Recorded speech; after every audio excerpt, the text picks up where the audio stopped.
Hi, my name's Ian and this is the RØDE Procaster Dynamic Microphone. It's a great mic for vocal recording.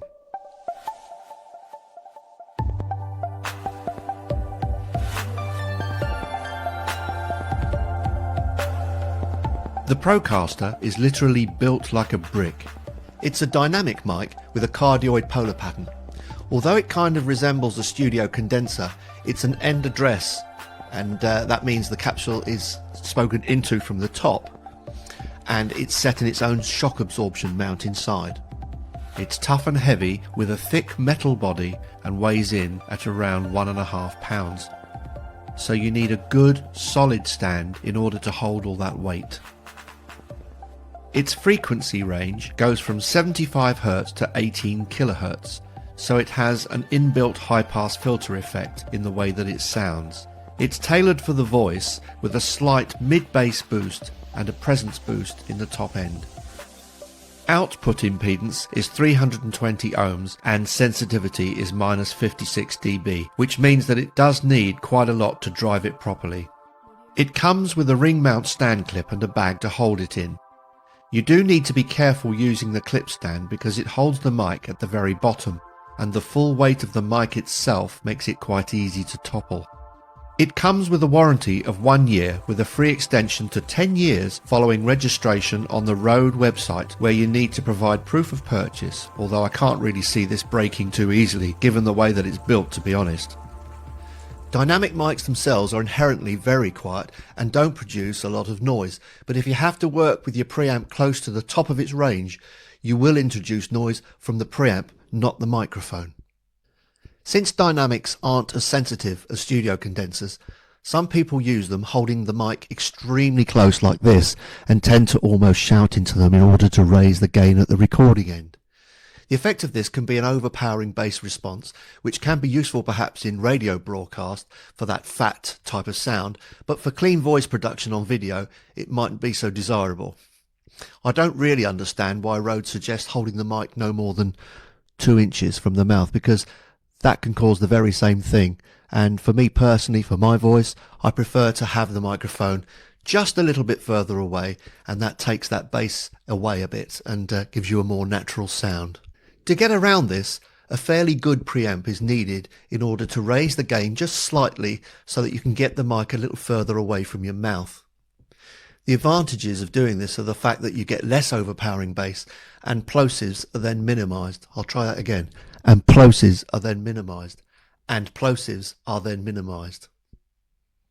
Another get-around for the problem of preamp noise is to add phantom power and use a device like a Triton Fethead or a cloud lifter to boost the output of the mic, so that the gain of your preamp is lowered massively, resulting in lower noise levels. I found that using a Fethead gives me a lot of gain, allowing me to use even just a Saramonic battery-operated preamp to power it if I want, or if I'm at home, a standard desktop preamp. The Saramonic allows me to use the Procaster in mobile situations and gives me a lot of gain when I'm out and about. If you use a recorder like the Zoom H4n, then that already has 48 volt phantom power available straight from the unit for the Fethead. The H4 is quiet anyway, and having that gain set even lower makes it even quieter. This is the Procaster being used in the way that RØDE suggests, no more than 2 inches from the mouth. This is the Procaster being used a little further back, about 9 inches or so. So for me, with the Procaster about 6 to 9 inches away from my mouth, as you can probably hear, the sound is balanced and noise is at a minimum. We'll have a listen for the noise, but I think my house is quite noisy, so we'll have a listen.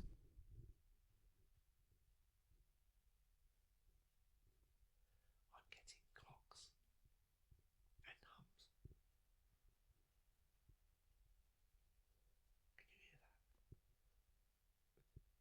that? Many people would go directly for a studio condenser mic in order to record voiceover for their films, but using a dynamic does have some advantages in a home situation where you've got an awful lot more noise, and also because the room's not treated, you're not going to pick up so much of the room sound as perhaps a condenser would. So sometimes a dynamic can be a bit more useful, especially in the home. With a dynamic, you don't have as much of a problem with room acoustics. They're also mostly tailored to vocal pickup and the capsule is shielded from the body. They also withstand much rougher treatment without self-destructing, allowing you to handhold the mic in mobile situations since they don't need power to run. In a noisier environment, you don't have to worry so much about preamp noise since it wouldn't be heard, and dynamic mics do reject external sounds pretty well. The Procaster is currently being sold at £129 on Amazon, and it makes a really good choice for people wanting a clean but a robust audio for their filmmaking or voiceovers, especially for people when they don't have studios in their home and they've got rooms that are not treated. These types of microphones are fantastic for that. Cheers for now.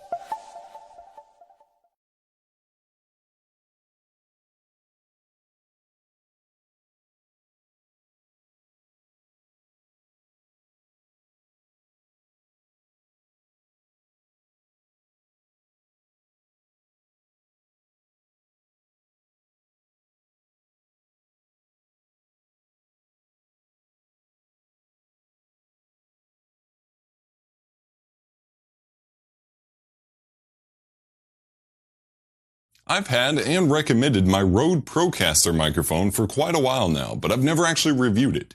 In fact, the only unboxing footage of this mic that I have is a low-quality live stream footage from the summer of 2014, and I unboxed it midstream.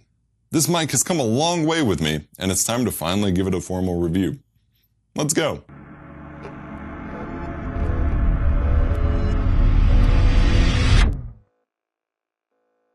Generally priced at about $230 retail, the RØDE Procaster Broadcast Dynamic Vocal Microphone is a treat.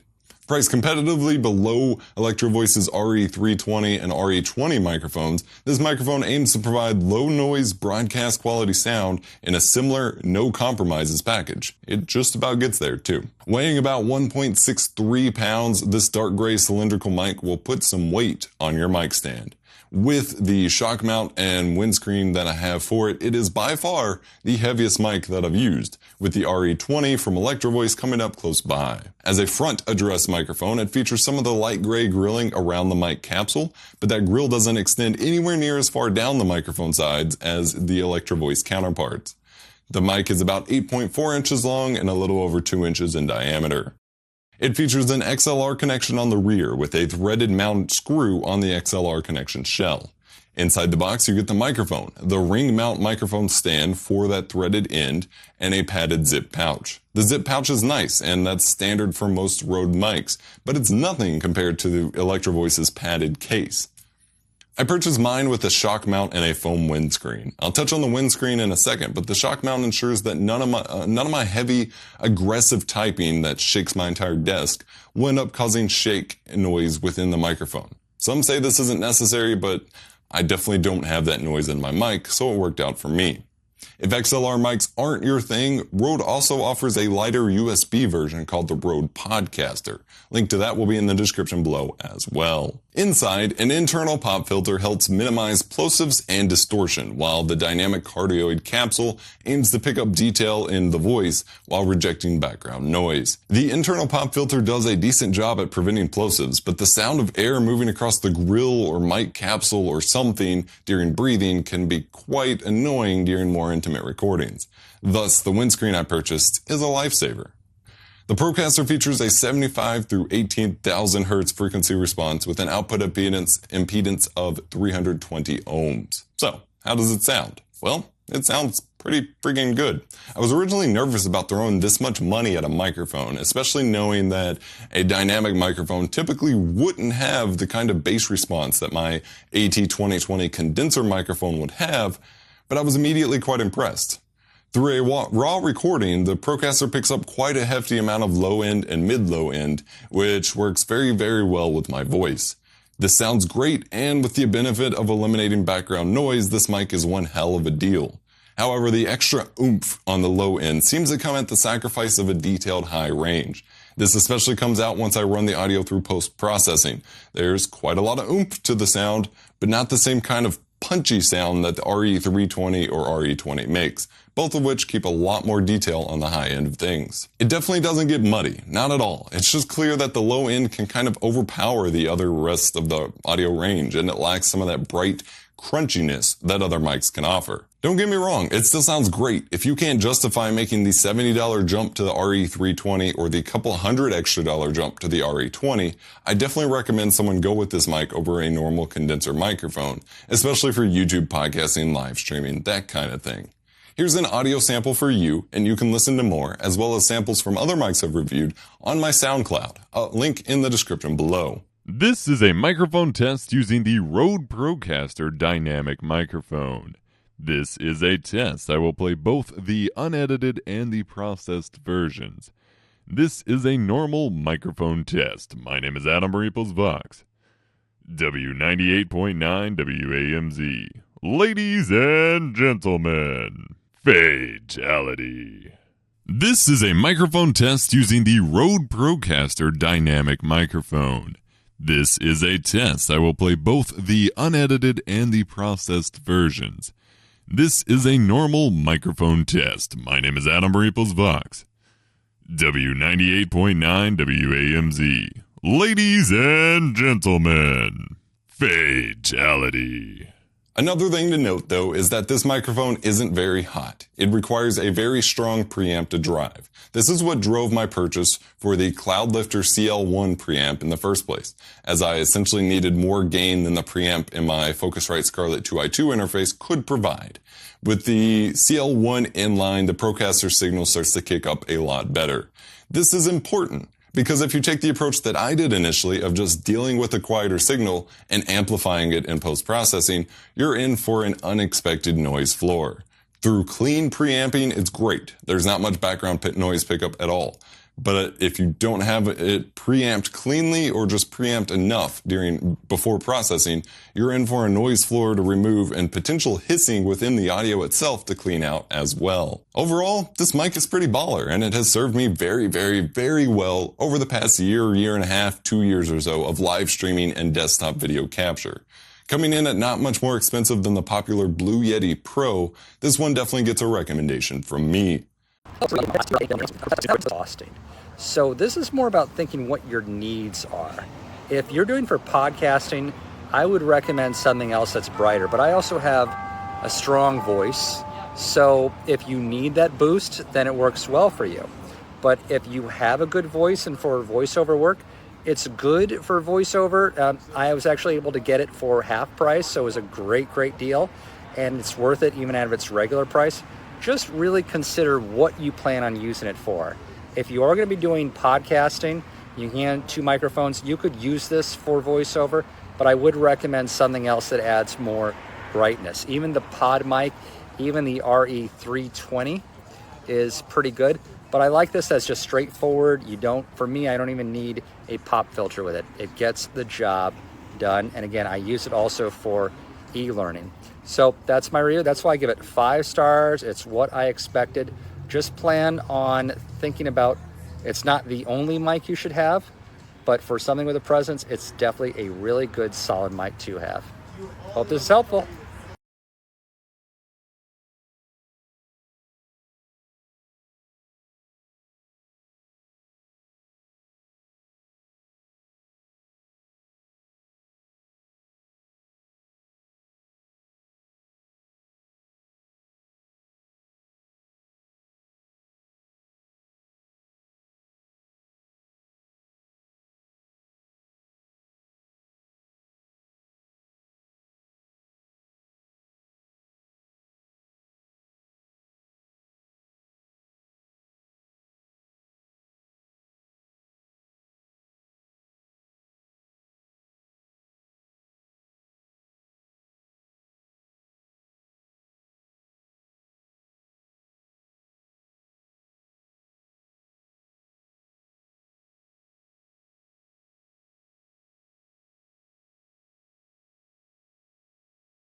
सुंदर mic.